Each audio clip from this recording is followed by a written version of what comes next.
Hello everyone, welcome back to the channel. ಇವತ್ತಿನ ಈ ವಿಡಿಯೋದಲ್ಲಿ 5 ಪವರ್ಫುಲ್ ಸೀಕ್ರೆಟ್ಸ್ ನಾನು ರಿವೀಲ್ ಮಾಡ್ತಿದ್ದೀನಿ. ಯಾವ್ದ್ರ ಬಗ್ಗೆ? Happy and loving husband and wife relationship. ಗಂಡ ಹೆಂಡತಿಯ ಸಂಬಂಧ ತುಂಬಾ ಪ್ರೀತಿಯಿಂದ ಸಂತೋಷದಿಂದ ಕೂಡಿರೋದಕ್ಕೆ 5 ಪವರ್ಫುಲ್ ಸೀಕ್ರೆಟ್ಸ್ ನಾನು ಇವತ್ತಿನ ಈ ವಿಡಿಯೋದಲ್ಲಿ ಹೇಳ್ಕೊಡ್ತೀನಿ. ಸೊ ವಿಡಿಯೋನ ಎಲ್ಲೂ ಸ್ಕಿಪ್ ಮಾಡದೆ ಕೊನೆವರೆಗೂ ನೋಡೋದಕ್ಕೆ ಟ್ರೈ ಮಾಡಿ, ಯಾಕಂದ್ರೆ ಲಾಸ್ಟ್ ಟಿಪ್ ಏನಿದೆಯಲ್ಲ ಅದು ಗೇಮ್ ಚೇಂಜರ್ ಟಿಪ್ ಆಗಿರುತ್ತೆ.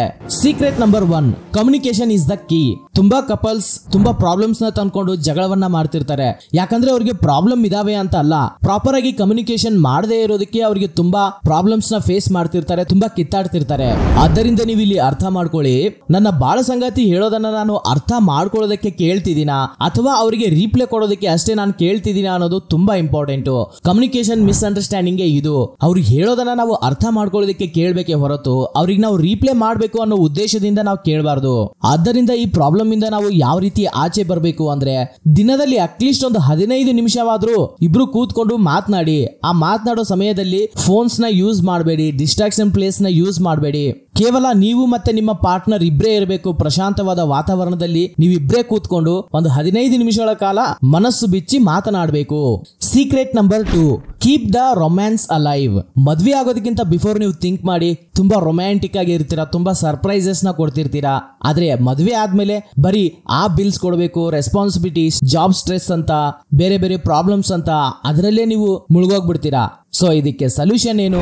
Plan a date night once a week. ವಾರದಲ್ಲಿ ಒಂದು ಸಾರಿ ಆದ್ರೂ ಒಂದು ರಾತ್ರಿ ನೀವು ಅವರ ಜೊತೆ ಮುಕ್ತವಾಗಿ ಕ್ಯಾಂಡಲ್ ಲೈಟ್ ಡಿನ್ನರ್ ಇರ್ಬೋದು, ಅಥವಾ ಆಚೆ ಕರ್ಕೊಂಡು ಹೋಗಿ ಆಚೆ ಊಟಕ್ಕೆ ಕರ್ಕೊಂಡು ಹೋಗೋದು ಇರ್ಬೋದು, ಅಥವಾ ಯಾವ್ದಾದ್ರು ಒಂದು ತುಂಬಾ ಪ್ರಶಾಂತವಾಗಿರುವಂತಹ ಪ್ಲೇಸ್ಗೆ ಕರ್ಕೊಂಡು ಹೋಗೋದು. ಈ ರೀತಿ ಮಾಡಿ.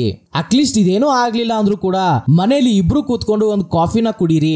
ಟೆರೆಸ್ ಮೇಲೆ ಹೋಗಿ ಪ್ರಶಾಂತವಾದ ವಾತಾವರಣ ಇರುತ್ತೆ, ಒಂದು ಕಪ್ ಕಾಫಿಯನ್ನ ಕುಡೀರಿ ಇಬ್ರು ಸೇರ್ಕೊಂಡು. ಸೊ ಇದಕ್ಕೆ ಸೊಲ್ಯೂಷನ್ ಇನ್ನೊಂದು ಪಾಯಿಂಟ್ ಏನಂದ್ರೆ, ಸ್ವೀಟ್ ನೋಟ್ಸ್ ನ ಅಥವಾ ಫ್ಲರ್ಟಿ ಟೆಕ್ಸ್ಟ್ ನ ದಿನಕ್ಕೆ ಒಮ್ಮೆ ಆದ್ರೂ ಅವರಿಗೆ ಚಾಟ್ ಮಾಡಿ. ಬಿಫೋರ್ ಮ್ಯಾರೇಜ್ ಯಾವ ರೀತಿ ಮಾಡ್ತಿದ್ರಿ, ಆಫ್ಟರ್ ಮ್ಯಾರೇಜ್ ಕೂಡ ನೀವು ಅದೇ ರೀತಿ ಫ್ಲರ್ಟಿ ಟೆಕ್ಸ್ಟ್ ನ ಕಳ್ಸೋದು, ಸ್ವೀಟ್ ನೋಟ್ಸ್ ನ ಕಳ್ಸೋದು. ಈ ರೀತಿ ಮಾಡಿದ್ರೆ ನಿಮ್ಮ ರಿಲೇಶನ್ಶಿಪ್ ಮತ್ತಷ್ಟು ಹ್ಯಾಪಿಯಾಗಿ ಇರುತ್ತೆ. Secret number 3, respect each others space. ತುಂಬಾ ಪ್ರೀತಿಯಿಂದ ಇರೋದಂದ್ರೆ ಅದರ ಅರ್ಥ 24/7 ಜೊತೆಗೆ ಇರೋದಲ್ಲ. ಪ್ರತಿಯೊಬ್ಬರಿಗೂ ಅವ್ರದೇ ಆದಂತಹ ಸ್ಪೇಸ್ ಅನ್ನೋದು, ಅವ್ರದೇ ಆದಂತಹ ಸಮಯ ಅನ್ನೋದು ಬೇಕಾಗಿರುತ್ತೆ. ಸೊ ಅದನ್ನ ಅರ್ಥ ಮಾಡ್ಕೊಂಡು ಅವರಿಗೆ ಅಂತ ಕೆಲವು ಸ್ಪೇಸ್ ನ ನೀವು, ಅವರಿಗೆ ಅಂತ ಕೆಲವೊಂದಿಷ್ಟು ಸಮಯವನ್ನ ಒಬ್ಬಂಟಿಯಾಗಿ ಬಿಡೋದು ಉತ್ತಮ. Secret number 4, learn each others love language. ಕೆಲವೊಂದಿಷ್ಟು ಜನ ತಮ್ಮ ಪ್ರೀತಿಯನ್ನ ಬರೀ ಪದಗಳ ಮುಖಾಂತರ ತೋರಿಸ್ತಾರೆ, ಅಂದ್ರೆ ಐ ಲವ್ ಯು ಅನ್ನೋದ್ರ ಮುಖಾಂತರ, ಐ ಲೈಕ್ ಯು ಅನ್ನೋದ್ರ ಮುಖಾಂತರ. ಬಟ್ ನೀವು ಮಾಡಬೇಕಾಗಿರೋದು ಅದನ್ನ ಬಾಯಲ್ಲಿ ಹೇಳೋದಲ್ಲ, ಅದನ್ನ ಆಕ್ಷನ್ಸ್ ರೂಪದಲ್ಲಿ ನೀವು ತೋರಿಸಬೇಕು. ಯಾವ ರೀತಿ ಅಂದ್ರೆ, ಅವರ ವರ್ಕ್ಗೆ ನೀವು ಹೆಲ್ಪ್ ಮಾಡೋದಿರ್ಬೋದು, ಮನೆ ಕೆಲಸದಲ್ಲಿ ಹೆಲ್ಪ್ ಮಾಡೋದಿರ್ಬೋದು, ಹಸ್ಬೆಂಡ್ ಆಗಿದ್ರೆ ಮನೆ ಕೆಲಸದಲ್ಲಿ ಹೆಲ್ಪ್ ಮಾಡೋದಿರ್ಬೋದು. ಸೊ ಈ ರೀತಿ ಅವರ ವರ್ಕ್ಗೆ ನೀವು ಹೆಲ್ಪ್ ಮಾಡಿದಾಗ ಅದು ನಿಜವಾದ ಪ್ರೀತಿ ಆಗುತ್ತೆ. ಕೇವಲ ಬಾಯಿ ಮಾತಲ್ಲಿ ನಾನು ನಿನ್ನ ಪ್ರೀತಿಸ್ತೀನಿ, ನಾನು ನಿನ್ನ ಚೆನ್ನಾಗಿ ನೋಡ್ಕೊಂತೀನಿ ಅಂದ್ರೆ ಅಲ್ಲ. ಅವರಿಗಿರುವ ವರ್ಕ್ ಪ್ರೆಷರ್ ನ ನಾವು ಕೂಡ ಶೇರ್ ಮಾಡ್ಕೋಬೇಕಾಗುತ್ತೆ. ಸೊ ಇಲ್ಲಿ ಲವ್ ಲ್ಯಾಂಗ್ವೇಜ್ ಏನಂದ್ರೆ, ನಿಮ್ಮ ಪ್ರೀತಿಯನ್ನ ಅವರ ದಾರಿಯಲ್ಲಿ ವ್ಯಕ್ತಪಡಿಸಿ, ನಾಟ್ ಜಸ್ಟ್ ಯುವರ್ಸ್. ನಿಮ್ಮ ಪರ್ಸ್ಪೆಕ್ಟಿವ್ ವ್ಯೂ ಇಂದ ನಿಮ್ಮ ಪ್ರೀತಿಯನ್ನ ನೀವು ವ್ಯಕ್ತಪಡಿಸೋದಲ್ಲ, ಅವರ ಪರ್ಸ್ಪೆಕ್ಟಿವ್ ವ್ಯೂ ಇಂದ ಕೂಡ ನೀವು ಪ್ರೀತಿಯನ್ನ ವ್ಯಕ್ತಪಡಿಸಬೇಕಾಗುತ್ತೆ. ಇಲ್ಲಿ ನಿಮ್ಮ ಪ್ರೀತಿಯ ಲ್ಯಾಂಗ್ವೇಜ್ ಯಾವುದು ಅಂತ ನಮಗೆ ತಿಳಿಸ್ಕೊಡಿ ಕಾಮೆಂಟ್ ಸೆಕ್ಷನ್ ಅಲ್ಲಿ. ನೀವು ಪದಗಳ ಮುಖಾಂತರ ನಿಮ್ಮ ಪ್ರೀತಿಯನ್ನ ವ್ಯಕ್ತಪಡಿಸ್ತೀರಾ, ಅಥವಾ ಗಿಫ್ಟ್ಸ್ ನ ಕೊಟ್ಟು ವ್ಯಕ್ತಪಡಿಸ್ತೀರಾ, ಅಥವಾ ಅವರಿಗೆ ಸಮಯವನ್ನ ಕೊಡ್ತೀರಾ? ಸೊ ನಿಮ್ಮ ಲವ್ ಲ್ಯಾಂಗ್ವೇಜ್ ಯಾವುದು ಅನ್ನೋದನ್ನ ಕಾಮೆಂಟ್ ಸೆಕ್ಷನ್ ಅಲ್ಲಿ ತಿಳಿಸಿ. Secret number 5, solve fights the right way.